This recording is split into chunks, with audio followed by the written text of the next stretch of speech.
मी आजही म्हणतोय रोज मीडियाच्या बांधवांना की मला राजकारणात जायचं नाही, माझ्या समाजाला सुद्धा जायचं नाही, आमच्या आहेत त्या मागण्या द्या.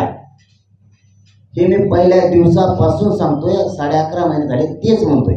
आणि आजही या राजा शाहू महाराजांच्या नगरीतून मी जाहीर सरकारला आवाहन करतो की आमच्या मागण्या द्या, आम्हाला राजकारणात जायचं नाही, मला नाही, माझ्या समाजाला नाही.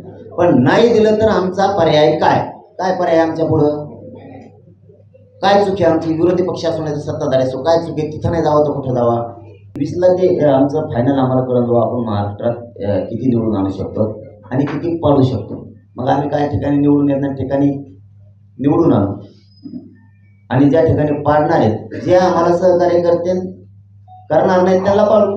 दरेकरणात आता बरेच समन्वयक सुद्धा फोडलेत मराठीचे. पहिल्यांदा क्रांती मोर्चा फोडला होता, त्याच्यात एका क्रांती मोर्चाचे 3 क्रांती मोर्चे केले. महापाप डोक्यावर घ्यायला लागले ते मराठीचे. काही आमदार जमा केले, काही संघटना जमा केल्या. हे अभियान आहे, ते अभियान नाव दिलं त्यांनी, पण ते मला उघडं पाडण्यासाठी, मला एकटं पाडण्यासाठी ती सापळा आहे, षडयंत्र असलेलं जाळं आहे सरकारचं. मी गुतत नाही जाळ्यात, नेलंय पक्का आहे, काळजी करू नका.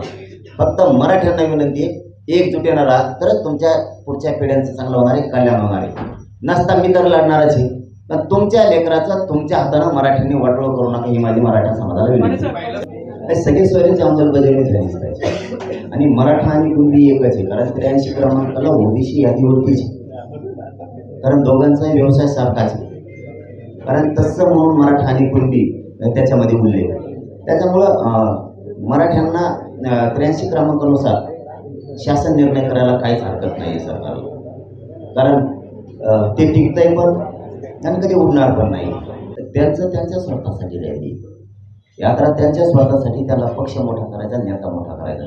मला माझी जात आणि माझ्या जातीचे पोरं मोठे करायचे, त्याच्यासाठी माझी यात्रा आहे, राजकारणासाठी नाही. शेवटी समाज ओळखतो. आता मराठ्यांनी बी ठरवलं नाही जायचं कोणाच्या कार्यक्रमाला. आम्ही महाराष्ट्रभर सगळे मराठी एक आहेत. तुम्ही 29 ऑगस्टला बघा मराठा काय असतो, ज्याला वाटतंय मराठा साथ देत नाही, फुटत नाही, त्याला म्हणा अंतरवली 29ला तुला दाखवतो मराठा काय असतो. प्रेम लोकांचं कमी होऊ शकत नाही. मला खचवायचा जरी काही प्रयत्न केला तरी मी खचू शकत नाही.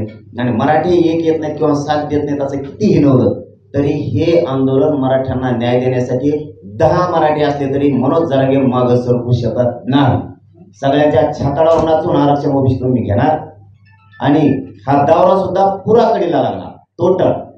मराठी उलट इथून पुढं ताकद दाखवून देतील आता की मराठी काय असते. शेवटी माझ्यासाठी माझा समाज महत्वाचा.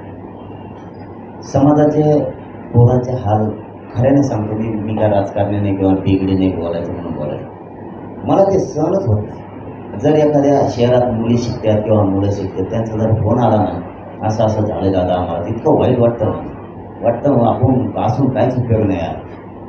आपण मराठा स्वतःला म्हणून घेतो, काहीच उपयोग नाही आहे.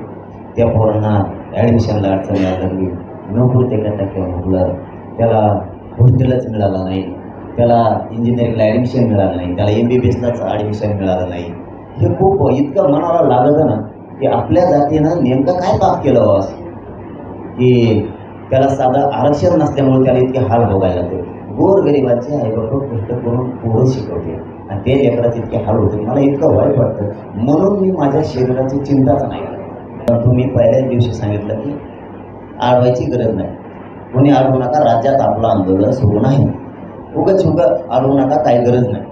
मराठ्यांनी अडवायचं ठरवलं, जाब विचारायचं जर ठरवलं तर मुंबईत जाऊन मराठा यांच्या गचुऱ्या धरून जाब विचारू शकतो, एवढीच क्षमता मराठीची. आणि ते तुम्हाला दिसल.